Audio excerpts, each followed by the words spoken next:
Welcome to the Slop Temple. We pray this video helps. You start by bringing the song into GarageBand and preserving the original. Import the file, then duplicate the audio track so you can revert if needed. Once duplicated, set the duplicate track to be the one you'll edit. Keep the original muted but available. Make sure the duplicated track is selected, and check that the song's waveform is visible. This prevents accidental destructive edits, and gives you a safety copy while you apply phase and EQ techniques to reduce vocals. Now you'll exploit stereo correlation to remove centered vocals. Pan one track hard left and the duplicate hard right, then insert a utility or plugin to invert the phase on one of the tracks. When both play together, centered elements cancel out.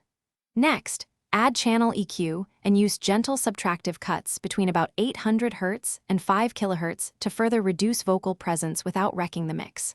Once done, toggle bypass to compare and fine-tune the EQ bandwidth and depth for the best. Finish by cleaning artifacts and preparing the file for export. Add a noise gate to tame low-level remnants and a de-esser to reduce harsh sibilance. Use subtle settings so instruments stay natural.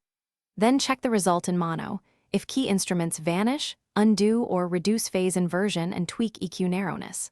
Once satisfied, mute the original source track, solo the process track, and choose Share Export Song to Disk with your preferred format and bitrate. Troubleshooting tip. If vocals persist, rework the EQ bands and try alternate stereo separation or dedicated vocal removal plugins. Thanks for watching. Consider subscribing if we helped you.